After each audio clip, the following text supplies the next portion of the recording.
Hello, my name is Chitiria Mendoza, and this is my auto-ethnography video. Starting from the very beginning, my parents are from Guerrero, Mexico. My mom grew up more on the city side, and my dad grew up more on the pueblo side. My mom would typically go to my dad's pueblo because my mom's parents had a house in my dad's pueblo.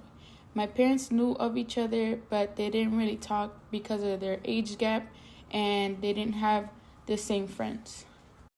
My parents decided to come to the United States on their own, separately. They didn't know that they were both in the United States, and one day they ran into each other at a local grocery store in LA.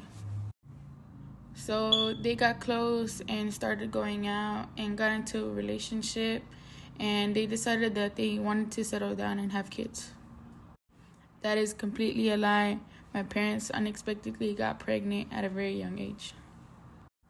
When my mom received the news that she was pregnant, the best thing that she thought for them to do was to move to the Bay with her older sister in the meantime that they got money to find a place for us. My dad worked hard throughout my mom's pregnancy, and they saved up enough money to find an apartment, and still to this day we still live here. I started to get a little older and I was able to go to pre-K. It was a good thing for my parents for me to start school. They liked the idea of me starting school early, and it gave them a better chance of them having two stable incomes to support the family. While I was in pre-K, I saw that everybody had siblings and I was the only one without a sibling. Therefore, I asked my mom if I could have a sibling, and she wasn't really open to the idea. But a couple months later, I saw my mom getting a little bigger and a little chubbier, and I asked her, why is she getting chubbier? My mom was really skinny, and she surprised me that I was having a little brother. Once my mom had my brother, my parents were going through a tough time. They would always argue and they would always fight, and it was something that I didn't really like to see because it would hurt me to see both of my parents sad, and they came to a conclusion that it was best for them to just separate and be on their own. I didn't understand at the moment. I would go one weekend with my dad and stay one weekend with my mom, and it wasn't something that I liked because I would love for them to be together, but sadly that wasn't the case. While this is all happening, I had just gotten into first grade. I would see everybody's parents drop them off, mom and dad. They were very happy, and that caused me a lot of pain throughout elementary school because I never got to see my parents as I got older be together, and what I would see on cartoons that they would be a happy family. So that wasn't something that I grew up with, and this was probably one of my biggest traumatizing experiences. Although divorce, what got me through elementary school and through school in general was soccer. It was fairly new to me. I didn't really play soccer. I would just see my dad play basketball, and I used to like playing basketball, but I didn't really know what soccer was, and that's where it first got introduced to me. For as much as I love that I found soccer in elementary school, my biggest struggle was the education part of it. Now thinking back on me having to struggle with my education, it made me think about my True Colors assignment. My color was orange, and it kind of spoke about me having a little trouble with my education.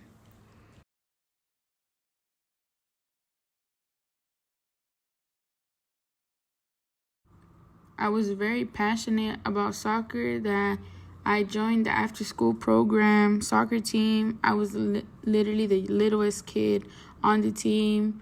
It was all sixth graders, and I was literally a second grader playing with them. I loved the sport, and I remember going to the semifinals. We played, and I accidentally scored a goal, and it led us to the finals. So that was one of my core memories that I have in elementary school, and it was all because of soccer.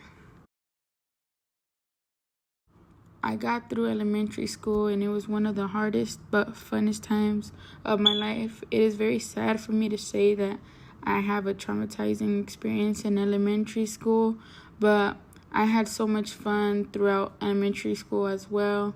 And I got to middle school, and this is where I started to see. Throughout middle school, I got bullied because I was a girl playing sports. Not a lot of people saw that, but it would make them upset because I played soccer my whole life, so I was pretty decent at playing, and they didn't like that. I actually was liked by the boys, and they wanted me to play soccer with them and play any sport that we were up for, and it upset a lot of people. Fast forwarding to middle school is kind of where I got to my quote unquote tomboy phase. I started playing all different types of sports, and I would get bullied because it wasn't a typical thing for girls to play soccer or any type of sport. It was more like girls hanging out with girls and girls doing their makeup, and I was the complete opposite. I was always playing outside. I was always on the field. I always wanted to go outside. I wasn't trying to stay inside the classroom. So I got bullied a lot for just being myself and wanting to play sports. It was more like, oh, she's a tomboy, or oh, she's a dyke, quote unquote. She just wants to be a boy so bad. So this was a time in my life where I struggled with my social identity. I didn't know who I was or what I was supposed to be because I was constantly getting made fun of and harassed for the person I was.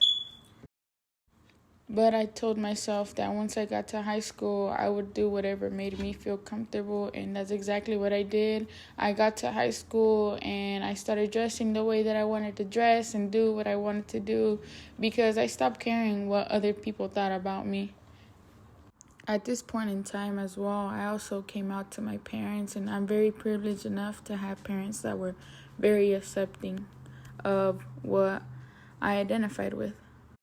I continued to play soccer throughout high school. It kind of got me through high school, especially my senior year. It was very hard for me to really come down to what I wanted to be in life, and me just going out there and kicking a ball really helped me throughout my whole senior year. I graduated high school, and I knew the career that I wanted to go into was firefighting because I really loved helping people, and I really felt inspired of others going out of their way and risking their own life to help another person. I chose to go to Mission College because I saw that it was a great program for me to start off with, and I'm very motivated to keep going. I want to show my brother that no matter what we've been through and where we come from, we're more than capable of doing what we do because education is one of my core values, and my family is as well. And I want to show them that no matter what struggle and what happened throughout my life, I want to be successful and be someone in life. And this is the end of my auto-ethnography video. Thank you guys for your time.